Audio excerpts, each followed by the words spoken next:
Assalamualaikum warahmatullahi wabarakatuh.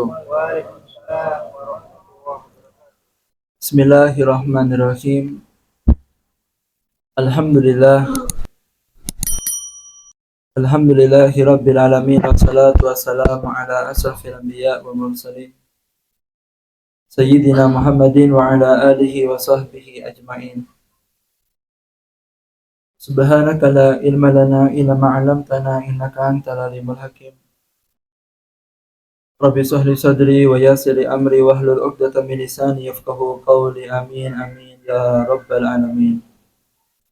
Alhamdulillah, nikmat dari Allah Subhanahu wa taala, di malam yang mulia ini kita dikumpulkan lagi oleh Allah Subhanahu wa taala dalam majlis yang penuh barakah. Semoga apa yang kita lakukan diterima oleh Allah Subhanahu wa taala. Semoga ilmu yang kita bahas menjadi ilmu yang barakah dan ilmu yang bermanfaat, ilmu yang bisa merubah keadaan kita menjadi orang yang lebih baik hingga akhir hayat kita ditutup dalam keadaan husnul khatimah bi khairin wal afiyah. Amin ya rabbal alamin. Salawat dengan salam selalu tercurah limpahkan kepada junjungan kita baginda agung Nabi besar Muhammad sallallahu alaihi wasallam.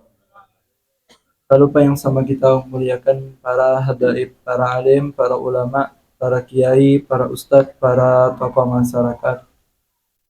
Wabil khusus kepada keluarga besar Haji Holik beserta keluarga beliau, kerabat beliau, sahabat beliau, dan semua yang membantu di majlis ini. Kita doakan semoga beliau semua diberikan panjang umur oleh Allah Ta'ala, paringi sehat walafiat zahiran wa batinan, amin ya rabbal alamin. Dan kepada seluruh jamaah hadirin hadirat muslimin muslimat, para pecinta baginda agung Nabi besar Muhammad sallallahu alaihi wasallam.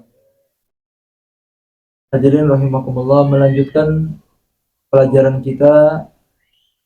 Kembali kita di penghujung majlis ini membaca kitab Al-Kabair, kumpulan daripada dosa-dosa besar. Pada pertemuan sebelumnya kita membahas tentang sumpah palsu. Malam ini kita sampai kepada dosa yang ke-29. Bismillahirrahmanirrahim. Qala musannif rahimallahu ta'ala wa nafa'ana bi ulumi fid amin. Radiyallahu ankum wa qala radiyallahu anhu ila an qala al-kabiratu tasi'a wal isrun an yaqtulal insanu nafsahu qala Allah ta'ala wa la taqtulu anfusakum innallaha kana bikum rahima wa man yaf'al dhalika udwanan wa dhulma fasawfa nuslihi naran wa kana dhalika 'ala Allah yasira. Qala al-Waqidi fi tafsir hadhihi al-ayah ولا تقتلوا أنفسكم أي لا يقتل بعضكم بعضا لأنكم أهل الدين واحد وأنتم كنفس واحدة. هذا قول ابن عباس وأكثريين. وذهب قوم إلى أن هذا النهي عن قتل الإنسان نفسه ويدل على صحة هذا ما أخبرنا أبو منصور محمد بن محمد المنصوري بإسناد عن عمر بن عاص وله احتلمت في ليلة باردة وأنا في غزوة ذات سلاسل فصرت أن يتسلى أن أهلك فيتيمم فصليت بأصحاب الصبح فذكرت ذلك للنبي صلى الله عليه وسلم فقال يا عمر صليت بأصحابك وأنت جنب فأخبرته الذي منعني من الاغتسال فقلت فإني سمعت الله يقول ولا تقتلوا أنفسكم إن الله كان بكم رحيما فضحك رسول الله صلى الله عليه وسلم ولم يقل شيئا إلى آخر ما قال رضي الله عنه وارضاه. Dosa yang ke-29 yaitu adalah an yaqtulal insan nafsah. Orang yang membunuh dirinya sendiri. Karena membunuh itu adalah perbuatan yang diharamkan oleh Allah Subhanahu wa taala. Kenapa? Karena perbuatan membunuh itu, khususnya membunuh dirinya sendiri, itu bentuk dia itu mendahului daripada ketetapan Allah Subhanahu wa taala. Sedangkan Allah Subhanahu wa taala itu cinta, sayang kepada kita. Dengan banyaknya dosa yang kita lakukan, Allah tidak pernah berbuat jelek kepada kita. Kok ternyata ada umatnya Kanjeng Nabi mengambil keputusan pendek, dia lebih memilih untuk menghabisi dirinya sendiri. Jangankan membunuh ya. Kita membuat diri kita celaka, anggota tubuh ini yang diberikan oleh Ta'ala kita melukai tanpa ada sebab, itu hukumnya haram.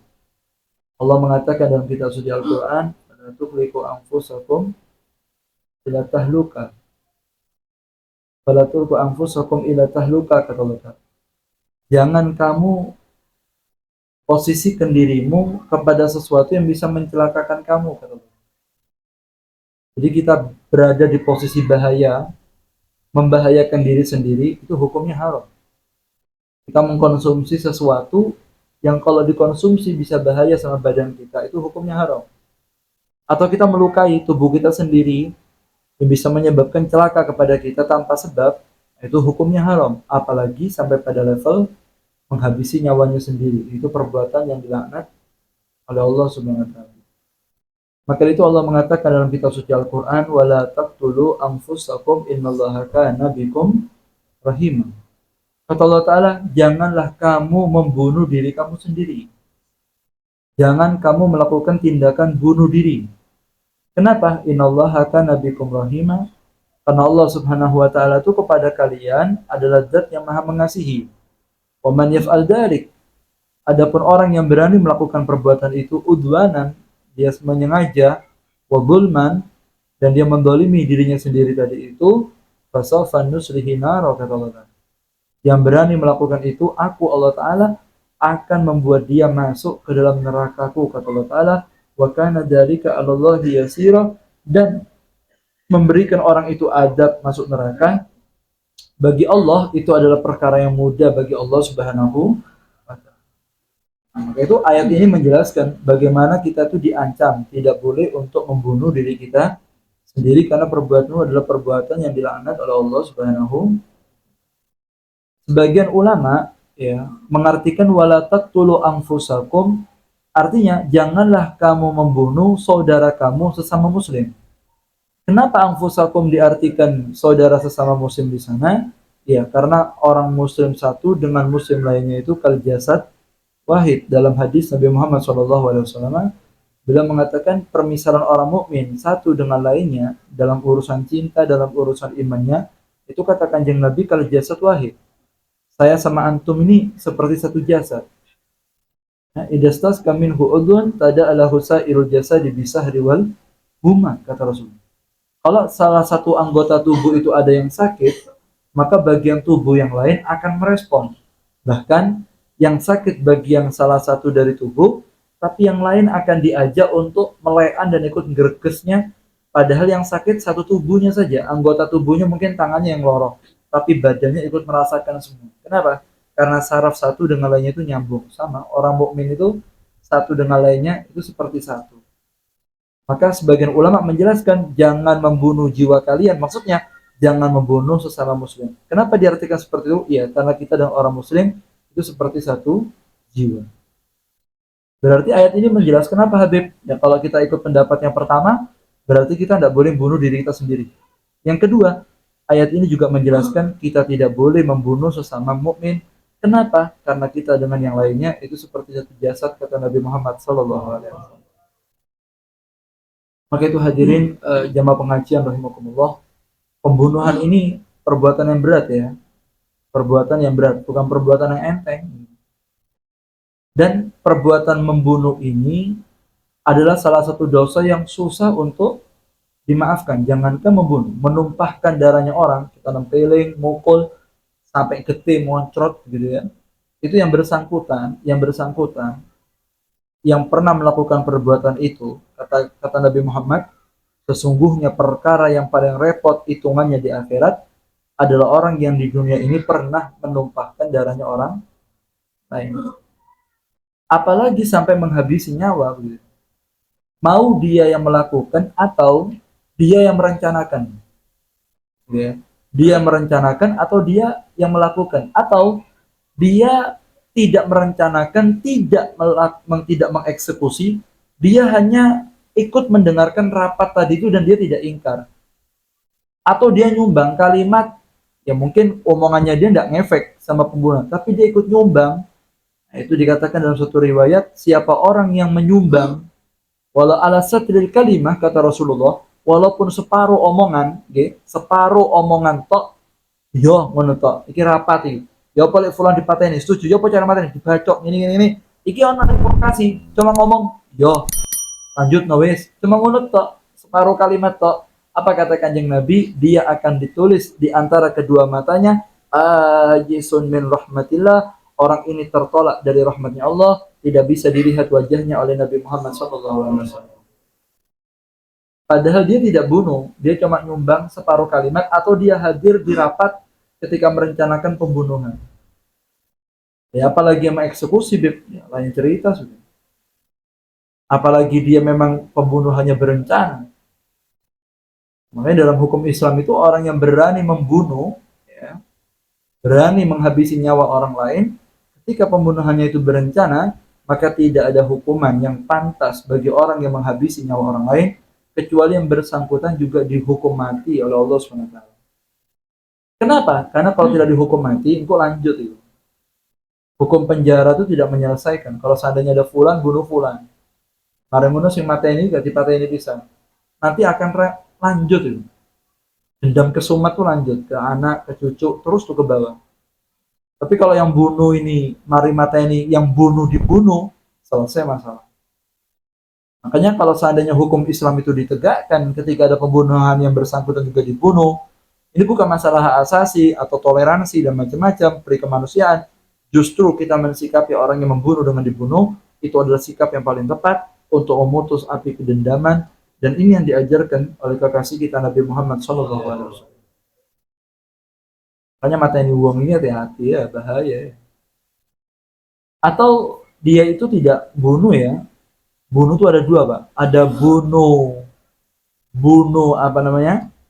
Bunuh jasadnya, ada bunuh karakternya. Gitu ya. Bunuh karakter itu apa Habib? Menjatuhkan harga diri saudara kita. Kita tidak bunuh dia, tapi kita bunuh karakternya. Sehingga orang itu terkesan jelek di depan orang lain. Itu sama, itu mata ini. Makanya dalam riwayat Nabi Muhammad SAW, beliau mengatakan al-fitnatu asaddu minal qatl. Orang yang melakukan perbuatan fitnah, fitnah itu apa Habib? Membunuh karakter, tidak membunuh jasad. Dia membunuh karakter yang bersangkutan. Apa kata Rasulullah? Itu dosanya lebih berat daripada pembunuhan. Bukan berarti entengan mata ini boten. Mata ini ambek apa namanya? Fitnah itu sama-sama besar. Dan saking besarnya fitnah sampai disejajarkan dengan membunuh. Membunuh, kita bunuh jasadnya. Fitnah, kita membunuh karakternya. Mau jenis pembunuhan yang dua-duanya ini, mau yang jasad atau yang karakter, dua-duanya mal'un, terlaknat dari Allah Subhanahu wa taala. Nah, hati-hati ya, pembunuhan karakter ini bahaya. Ada orang enggak apa ya? Enggak seperti yang diceritakan. Dia menjelekkan, apalagi yang dijelekkan itu orang soleh gitu. Dan apalagi dia menjelekkan untuk sedikit kepentingan hawa nafsu. Apalagi untuk kepentingan duniawi. Wah, ini bahaya. Itu bahaya.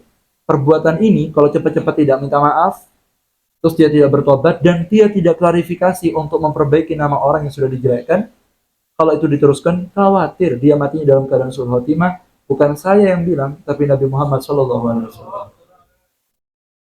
Makanya dari itu hadirin jemaah pengajian rahimakumullah, pembunuh ini atau menghabisi nyawa tadi itu adalah perbuatan yang sangat berbahaya. Dalam satu riwayat Nabi Muhammad SAW itu beliau bercerita, kana fi man kana qablakum rajulun bihi jarah fajaza'a fa akhadha sikinan fahazza biha yaduhu fama raqa'a dam hatta mat. Qala Allah Ta'ala badarani abdi bi nafsihi haramtu alaihi jannah. Kata Rasulullah, dulu sebelum kamu, ya Kanjeng Nabi ini cerita, Pak, ada orang yang dia itu ya mungkin ya, dia terjadi pertempuran lalu dia luka, sakit begitu, lalu dia mengeluh dengan sakitnya dia. Akhirnya fa akhadha sikinan fahazza biha yaduhu fama raqa adam hatamat. Akhirnya orang ini karena tidak tahan nahan sakit, ya mungkin perih ya, mungkin perang itu loro, dia tidak tahan sakit, ngambil lading, terus pembuluh ini nadinya itu disobek sampai rokok adam hatamat. Ini darah di pembuluh nadi ini ngelocor sampai kecut-kecut mati. Jadi dia sengaja membunuh diri karena tidak tahan sakit yang ada dalam dirinya. Itu Kanjeng Nabi cerita, Allah Ta'ala ketika melihat kejadian itu, Allah mengatakan kepada para malaikatnya, badarani abdi binafsi haramtu alaihi jannah. Hambaku mendahului aku. Harusnya sudah saya tentukan kematiannya. Dia mendahului keputusanku. Apa kata Allah Ta'ala? Kecewa. Allah kecewa dengan orang seperti ini. Apa kata Allah Ta'ala? Haramtu alaihi jannah. Aku haramkan kepada dia untuk menyentuh surgaku, kata Allah SWT. Jadi sudah sakit parah, jepin lading patenono sekalian, ndang mari loroku, tambah loro. Artinya apa? Rasulullah menggambarkan kondisi yang kepepet seperti itu, perang, bacok-bacokan, ketika sampai mati, mempercepat kematian dengan bunuh diri, alasannya supaya cepat hilang lorone, itu saja kalau dilakukan yang bersangkutan dan masuk surga. Apalagi hanya kena tekanan-tekanan hidup, urusan bisnis, urusan asmara, begitu ya. Urusan keuangan tidak sukses, begitu. Lalu dia ngambil jalan pintas, bunuh diri, atau urusan asmara, cinta ditolak, tiang gantung bertindak, begitu ya. Akhirnya budal tiang gantung live. Ono Pak, saya buka nih Instagram. Live bunuh diri, ono itu. Tak durungi mati nge-live. Sayang, lo aku mati, aku yang mati kemenangan ya. Apa gitu ya, kurang kerjaan. Warai membuktikan cintanya, kakek delok film. Kakek delok film terbawa suasana, karpe dia menjadi pahlawan cinta. Tambah konyol mati ini. Lah apa mati kayak fulana itu lo apa? Perlu nih apa? Sampai lihat itu ada. Saya waktu dapat link dari teman-teman kaget. Ini apa mati live DC. Kan sekakan, Mbak. Sekakan ini gara-gara asmara atau mungkin gara-gara disana bojone ngamuk nyonya, ngamuk terus aku bunuh diri. Coba mata ini rugi sampai ya. Senani bojo bunuh diri ya kurang kerjaan sampai. Toko sepi bunuh diri, iki bunuh diri. Kalau bunuh diri ngantem orang, membunuh karakternya orang lain. Apa ini? Ini semua bukan ajaran dari Nabi Muhammad SAW. Allah mungkin diparingi selamat rata ya. Ada lagi yang lebih parah dari itu, daripada membunuh ini, bunuh yang ketiga itu apa Habib? Membunuh jiwa. Jadi ada membunuh jasad, ada membunuh karakter, ada membunuh ruh, jiwa. Siapa Habib yang membunuh jiwa ini? Yaitu orang tua yang tidak pernah ngajikan anaknya, itu membunuh jiwanya. Makanya Allah Ta'ala mengatakan dalam kitab suci Al-Quran, وَلَا تَقْتُلُوا أَوْلَادَكُمْ خَشْيَةَ إِمْلَاقٍ. Kata Allah Ta'ala, jangan kamu bunuh anak kamu karena kamu takut imlak, gak kuat ngeimanganan, putih melarat. Orang-orang dulu itu kalau sudah anaknya rewel begitu, terus mereka tidak punya uang, tidak nutut apa yang ngopeni anaknya, jalan pendek, langsung dibunuh anaknya. Karena tekanan bisnis, tekanan kehidupan, uang tidak ada, mereka ngambil sikap bunuh anaknya. Kata Allah Ta'ala, oh jadi pateni anak kamu karena kamu takut melarat. Itu sebagian ulama menjelaskan maksudnya apa Habib? Jangan bunuh jiwanya anak kamu karena kamu takut anak kamu melarat. Karena takut melarat, akhirnya kau bunuh jiwanya. Di sekolah no terus tapi tidak di ngaji no. Akhirnya apa? Ruhnya mati, sirnya mati, pikirannya mati, jasadnya hidup, uangnya banyak, tapi imannya keropos. Orang tua yang bunuh imannya anak itu lebih kejam daripada bunuh jasadnya. Kenapa? Kalau bunuh jasad dikubur mari, tapi kalau bunuh imannya dengan tidak diketemukan ulama, tidak diketemukan para habaib, tidak diketemukan para kiai, tidak dilunggukan ada pengajian, tidak dijak sembahyang, tidak dijak jumatan, akhirnya imannya mati. Jasadnya hidup Pak, makannya banyak, gajinya 20 juta per bulan, tapi hatinya mati. Orang tua yang seperti ini lebih kejam daripada orang tua yang bunuh jasadnya, kata Nabi Muhammad SAW. Yang berbahaya mana? Tiga-tiganya bahaya. Mata ini jasad bahaya, membunuh karakter seseorang itu bahaya, dan yang ketiga, kita membunuh jiwa seseorang itu juga berbahaya. Apalagi dilakukan tiga sekaligus, fitnah, gak dibimbing agama, dipatahin. Nah, ini tiga-tiganya akan menjadi sebab orang itu dijauhkan dari rahmatnya Allah Subhanahu wa Ta'ala. Ya Rabb, mungkin diparingi selamat wa ta'ala ya.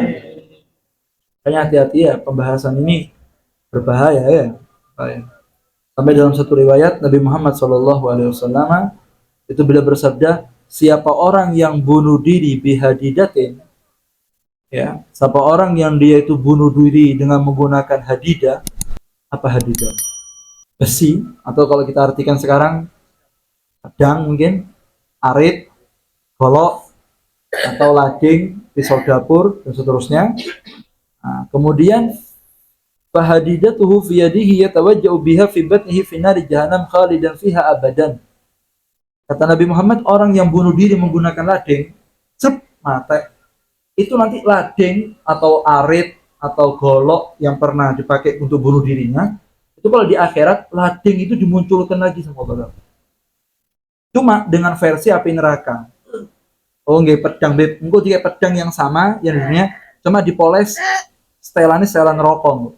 Habis itu dia bunuhnya apa yang ditusuk perut. Dia di neraka akan nusuk perutnya terus sampai hari kiamat. Sampai kapan di neraka? Sak terus-terusnya. Tidak bisa lepas hukuman itu. Setiap hari di neraka nelucup awaknya seperti dia bunuh diri dengan pedang tadi itu. Lalu Kanjeng Nabi mengatakan siapa orang yang membunuh jiwanya dengan meminum racun, ya racun ini kan berlevel lah. Ada yang sekali minum geliang, ada yang orang kunang-kunang, ada yang mati mungkin sebulan, ada yang seminggu, ada yang sekali minum tewas di tempat, ada itu. Paran itu di depan kopi itu yang viral. Nah itu apal kabeh ya. Sida ta paran itu. Atau racun tikus sing gambari tengkorak miring telu itu ana silangi danger. Ngombe is dead umpamane. Diombe dikokop mate. Nah, so, bapaknya campur bacon dioplos sampai pape. Mari ngono ambek tambahi bacon. Godok apa di nyes-nyes ke banyune spiritus. Diombe is dead namanya. Nah, orang yang minum model ketiga ya, model ketiga diombe, sonden, kalau di akhirat minuman itu akan didatangkan lagi, dia akan minum itu hancur badannya, minum lagi hancur, terus seperti itu, tidak habis-habis. Terus Nabi Muhammad bilang, "Waman nazala min jabalin", siapa orang yang bunuh diri dengan cara loncat dari gedung, kan orang bunuh diri ini kan akhir model, ada yang nabrak orang di sepur, nabrak di mobil, orang yang mencolot atau power gitu ya, menggo tulisan I love you deh, wah mati. Yesus. Kemarin saya zaman caleg-calekan nih, viral kan kemarin gara-gara nyalek gak ada duit, akhirnya perutnya disobek, apa namanya ginjalnya dijual untuk masang venom. Kan kurang kerjaan juga. Melebu TV, mau panas sendiri loh. Itu masih madu-madu berarti dulu. Ini kurang kerjaan ya.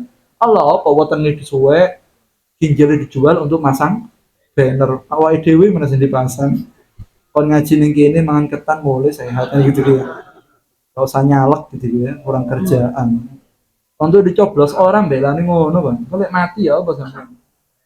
Kan melukai diri sendiri itu hukumnya haram. Memposisikan diri pada bahaya itu hukumnya haram. Kata Rasulullah, siapa orang yang bunuh diri loncat dari gunung atau dari tower, gedung, rumah tingkat, atau menara masjid, atau parang dia ini mencolot, pokoknya mati ini pencolotan, lalu dia mati, apa kata Nabi Muhammad? Nanti dia akan di neraka dikasih seperti tempat yang tinggi, lalu dia akan disuruh mencolot di situ, teblok, balik mana mendukur, teblok mana, terus begitu, tidak habis-habis. Semoga selamat Allah ya. Ini bahaya ya. Masalah bunuh diri ini bahaya. Dipikir gini Pak. Kalau sudah mati masalah selesai. Kata siapa? Masalahnya lanjut. Akhirat ini lanjut. Sudah mati game over boten. Episode dimulai yang baru. Abu Bakar Adin itu beliau mengatakan wa alamusani mukhif. Wal alamusani mukhif. Alam yang kedua yaitu alam akhirat, kubur itu lebih medeni timbang kehidupan dunia. Kalau kita mengambil jalan pendek hanya untuk kepentingan duniawi, kita bunuh diri atau kita membunuh karakter atau membunuh ruh daripada seseorang, iman seseorang, akhirnya kita melakukan perbuatan untuk yakni tidak tahan karena tekanan ekonomi dan macam-macam, lalu kita habiskan itu semuanya, hati-hati. Dipikir mari mati selesai, dikubur mandang mati ya dipikir mati ini apa? Lanjut itu kehidupannya, tidak gampang. Maka dari itu orang yang seperti ini adalah orang-orang yang dibenci oleh Nabi Muhammad Shallallahu Alaihi Wasallam. Ya, sebenarnya selamat taala ya. Makanya ketika terjadi pembunuhan antara Qabil dengan Habil, siapa yang membunuh? Siapa yang membunuh? Yang membunuh siapa? Qabil. Yang dibunuh siapa? Habil kan mati, Pak. Dipateni Qabil. Pertanyaannya, kenapa Qabil membunuh Habil? Kenapa? Satu, karena urusan wanita. Itu yang pertama. Kedua, karena urusan pengakuan. Jadi syariat Nabi Adam itu, Nabi Siti Hawa itu kalau lahir mesti dua, lanang wadon. Dalam riwayat di kitab Sawi itu, Siti Hawa itu melahirkan 10 kali. Berarti anaknya berapa? 20. Sekali lahir, lanang wadon. Lahir, lanang wadon. Syariatnya Nabi Adam, karena waktu itu belum ada manusia lain ya. Jadi boleh kawin sama saudaranya sendiri. Karena waktu itu belum ada orang. Kalau sekarang kan tidak boleh, Pak. Saya kawin sama adik saya, haram. Saya kawin sama kakak kandung saya, itu hukumnya haram. Tapi kalau syariatnya Nabi Adam, tidak apa-apa. Kawin sama kakak, sama adik, itu boleh. Kok boleh, Beb? Ya, apa kawin ambil sopo, ngono uangnya. Magi kosong, kaplingan, magi bebasan gitu ya. Saya kira ruwet tanahan gitu ya. Agraria ruwet. Bingin kosong, tidak ada orang.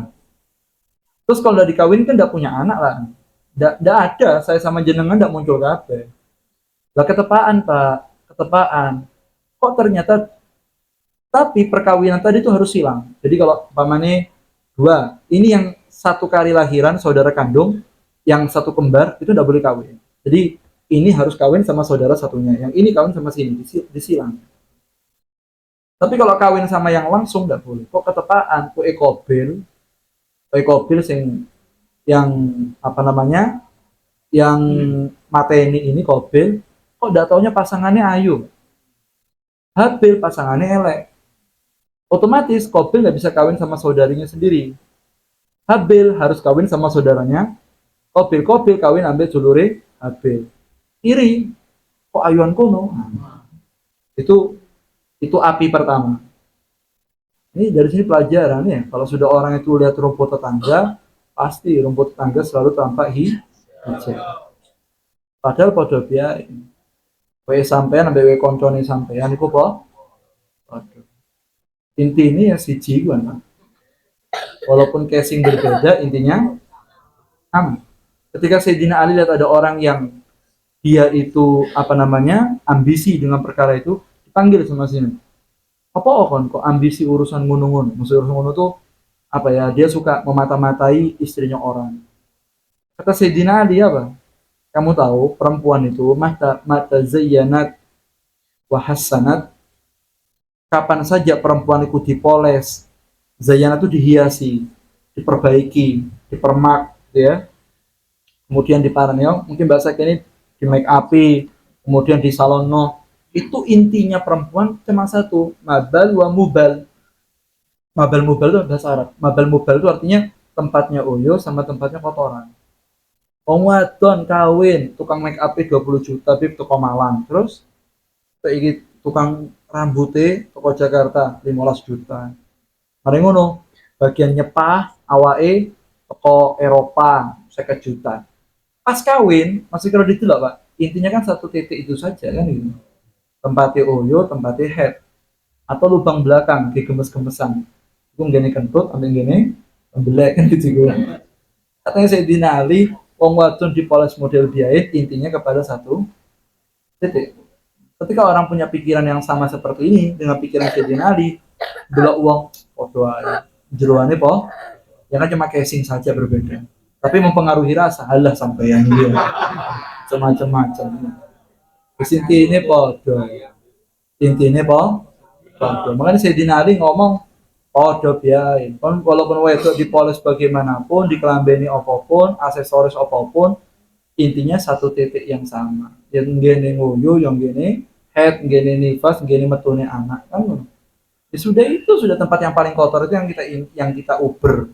Tempat yang paling basin yang kita nikmati. Sudah, itu manusia. Tapi Qabil dengan Habil ini waktu itu Si Qabil tidak menerima keadaan, tidak menerima, itu semangkel Pak. Kalau sing elek. Coba balik sama rumusnya Sayyidina Ali, ya podo ae kan. Yang kedua, zamannya Nabi Adam itu ada syariat untuk mengkorbankan korban. Ternyata Qabil dengan Habil berkorban, yang diterima punyanya Habil, punya Qabil tidak diterima. Loro hati mana? Dijawab sama Habil, innama yataqabbalullahu minal muttaqin. Yang diterima sama Allah itu adalah amal yang dari orang yang bertakwa.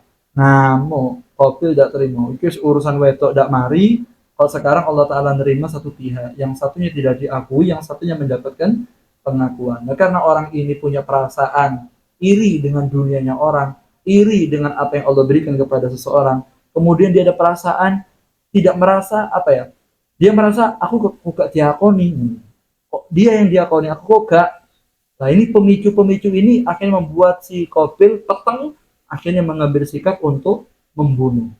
Lalu beliau mengangkat tangan begitu, ambil batu, beliau ngangkat batu, mau getes kepalanya saudaranya Habil waktu itu. Lalu beliau mengatakan, la in basatta yadaka ilayya litatulani ma'an nabi basit ini ilayya litatulak ini akhafullaha rabbal alamin. Kalau kamu bentangkan tangan kamu untuk bunuh saya, wahai dulurku, aku tidak bakal bentangkan tangan aku untuk bunuh kamu. Kasarannya kalau kita mau dibunuh orang, dia angkat pedang, kalau kamu bunuh saya, bunuh. Dan saya tidak akan bunuh seperti kamu bunuh saya. Apa alasannya? Ini akhafullaha rabbal alamin, saya takut sama Allah. Mungkin mati yang menurut tapi urusan yang akhirat begitu Allah. Kayaknya pasrah lah saudara ini, diketes Pak kepalanya, diketes kepalanya, mati. Ketika mati, waktu itu belum ada kuburan, belum. Ini pertama kali nggih, dipikul Pak. Mayit itu dipikul 40 hari, ada yang mengatakan 4 bulan, ada yang mengatakan sekian tahun, khilaf. Jadi mayitnya dulurnya itu dipikul. Karena namanya darah Pak ya, kan jelaskan digencet. Nabi Adam itu besar, tidak seperti kita. Berapa meter begitu. Namanya darah ngelocor. Ketika darah saudaranya ini ngelocor nempel ke bumi, Nabi Adam waktu itu nggak di lokasi, di tempat yang lain. Itu ngelihat pohon-pohon itu, buah-buah waktu itu semuanya bosok. Setelah itu tangkai-tangkai itu keluar duri. Langsung Nabi Adam nangis. Ditanya sama Siti Hawa, Mayukika ya Adam, kenapa kau nangis Adam? Hari ini ada anak kita yang terbunuh. Dari mana kau tahu?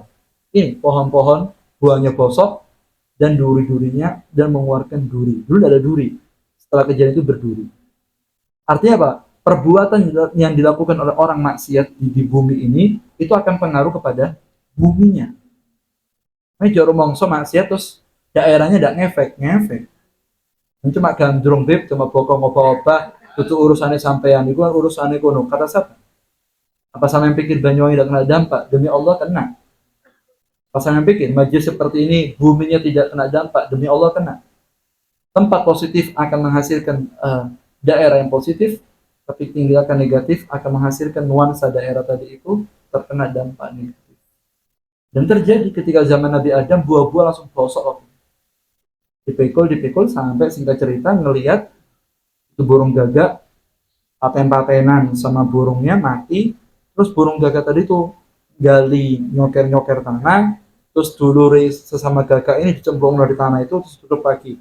Ketika ada kejadian itu, akhirnya pertama kalilah dibuat kuburan, lalu dimasukkan karena niru ke burung. Setelah kejadian itu, Allah Ta'ala memvonis orang yang melakukan perbuatan ini, dan siapa yang ngasih contoh, nyumbang, menumpahkan darah, maka dia selama-lamanya akan terlaknat di hadapan Allah Subhanahu wa Ta'ala. Itu paling sama Allah Ta'ala ya. Kalau kalian sudah dapat masalah besar, urip dikaki masalah, jangan ngambil jalan pintas. Jangan kita menjatuhkan orang lain, atau kita karena takut bagi keuangan tidak beres, anak itu korban gak di ngaji ketika anak pakai duit ebet, imannya keropos, atau naudzubillah min dzalik, kita ngambil jalan kuat untuk bunuh diri. Akhirnya apa yang jadi sebab? Rugi ya. Emang ya umat Kanjeng Nabi kan perkara-perkara gak perlu akhirnya mati. Kalau mereka dulu mati untuk Islam, mati untuk agama. Tapi kalau sekarang enggak. Mereka rela mengorbankan agama hanya untuk kepentingan duniawi, untuk kepentingan hawa nafsunya. Seakan mereka tidak tahu yang mereka lakukan itu berbahaya untuk dirinya sampai dia ketemu dengan Nabi Muhammad SAW. Terjadi pada terjadi. Terjadi, Pak. Nabi Muhammad mau dibunuh, Pak. Allahumma shalli ala Muhammad. Bayangkan. Sayyidina Umar dibunuh. Bayangkan. Sayyidina Utsman dibunuh. Sayyidina Ali dibunuh. Sayyidina Hasan diracun. Sayyidina Husain disembelih, kurang parah. Ketika diteliti pembunuhan, intinya apa? Dunia, jabatan, pengakuan orang, rebutan wedok, rebutan bisnis.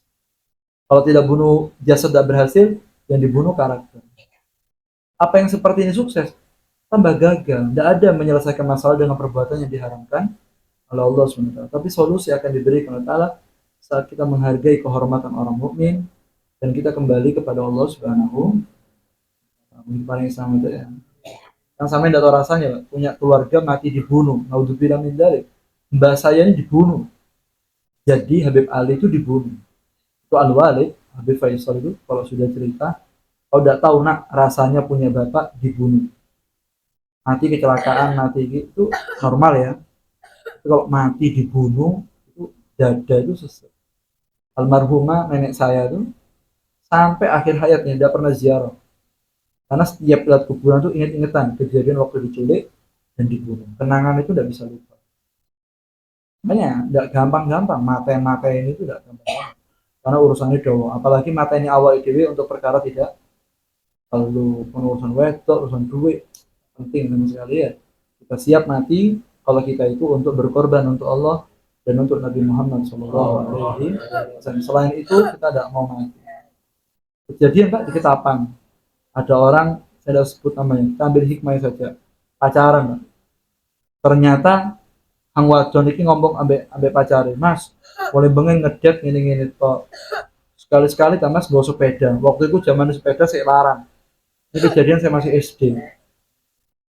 Akhirnya Hang lanang ini telepon Pak, ambek dulure yang ada di luar pulau, minta apa? Minta sepeda. Dikasih uang. Karena waktu itu si anak tidak punya ATM lewat Mae. Ambek Mae, anak diseneni yura aku njaluk PC sampai kakangi kayak pacaran, kayak tuku sepeda. Yang usah ambek Mae ditukokno mebel. Lendi terus. Tuku kursi ambek lemari. Ngamuk anaknya. Karena pacar iki gak pengertian bisa, akhirnya yang wedok njaluk putus. Putus galau. Anak muda sing delok Indosiar, gak melok pengajian, peteng udan di stasiun. Sepur lewat, ngantem no awak ning sepur. Subhanallah, sudah mau kena, ternyata ambek wong dijungkrakno, urung mati. Iki nangis, percuma aku urip, percuma ya, semua kayak film-film itu. Itu dijungkrakno urung mati. Iki kisah nyata, Pak. Ning Ketapang tonggo dhewe. Urung mati, Pak. Singkat cerita, Beb, akhirnya bersangkutan ini urung mati ya.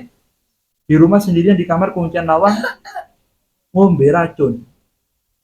Allahu a'lam racun apa yang diminum, moro-moro geblak-geblak, mulut ini sudah berbusa, didobrak ambil keluargane, digawa ke satu tabib, alhamdulillah berhasil sembuh.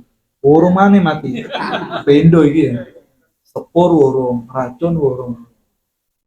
Iku sik lara atine iku durung mari.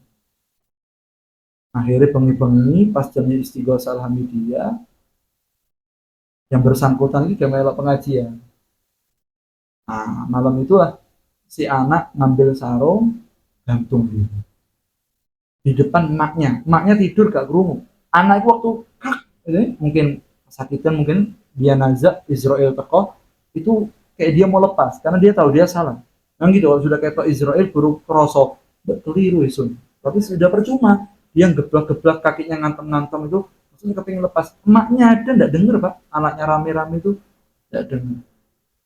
Mungkin sama Allah Ta'ala kupingnya perempuan itu sudah ditutup sama setan. Memang anak ini sudah takdirnya mati elek. Gerak sampai mati. Atau emaknya bangun tidur melek, anaknya sudah melek, depannya sudah mati. Betul, gara-gara mebel nyawa anak hilang. Ayo cepat itu mebel ya. Sampai cuma demam. Terus ngaji sing enak, ngaji mulu apa Ramadanan tadarus sing normal. Kalau satu satu lewat ya masih ada yang lainnya gitu.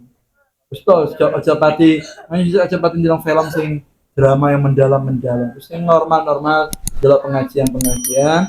Kalau saya dapat tekanan hidup, sholat yang baik, ibadah yang baik, insya Allah semoga Allah dikasih jalan keluar yang terbaik. Ya semoga berkah majlis ini, ya Allah dosa kita dimaafkan Ta'ala ya. Semoga yang kita ceritakan, mungkin yang tadi yang bersangkutan kita ceritakan di majlis ini, semoga diangkat derajat dengan Ta'ala. Semoga dimaafkan almarhum dan almarhumah yang mungkin di antara kita nih ada punya kenalan, kerabat, sahabat, tonggo atau konco mungkin yang menghabisi nyawanya dengan percuma. Semoga berkah majlis ini mereka dimaafkan oleh Allah, diangkat derajatnya, kemudian ditutup segala keburukannya. Dan kita mohon semoga Allah semoga dikasih paling kuat iman antara. Sehingga tidak sampai membunuh karakter orang karena untuk sedikit kenikmatan duniawi. Jangan sampai ya Rob kami membunuh iman anak kami sendiri karena untuk kepentingan duniawi. Jangan sampai kami menumpahkan darah orang mukmin hanya untuk sedikit kepentingan duniawi ya Rob. Dan kami rasa qanaah yang cukup dengan harta yang kami dapatkan ya Rob. Ya Rob jangan sampai kami iri dengan nikmat orang lain ya Rob. Lebih umur kami pendek, kami akan meninggal dunia, berikan kami taubatun nasuha. Maafkan kami yang pernah menumpahkan darah orang lain ya Rob. Jangan sampai bersangkutan menuntut kami di depan Nabi Muhammad. Ya Rob berkah majlis ini bala musibah diangkat oleh Ta'ala. Semoga kita diparingi sehat, diparingi kuat zahir dan batin kita. Semoga Allah Ta'ala hilangkan segala salah faham di antara kita semua. Semoga kita menjadi orang yang mudah memaafkan kesalahan orang lain. Dan kita mohon kepada Allah Ta'ala. Semoga masuk Ramadan kita tidak punya benci kepada umat Nabi Muhammad SAW. Dan orang yang buat salah kepada kita, kita maafkan di majlis ini. Dan apabila kita salah sama orang, semoga orang itu dikasih hidayah memaafkan kita semuanya. Kita bisa satukan hati umat Nabi Muhammad. Jangan sampai ada perbedaan faham, ya Rabb. Dan kita mohon apabila tiba saatnya di penghujung majlis ini, penutupan majlis ini, semoga menjadi sabab juga umur kita ditutup dalam keadaan husnul khatimah. Bi khairul afiyah kumpul dunia akhirat. Kanjeng Nabi selama-lamanya di surga. Amin ya rabbal alamin. Walaupun yang salihah al-fatihah. Bismillahirrahmanirrahim.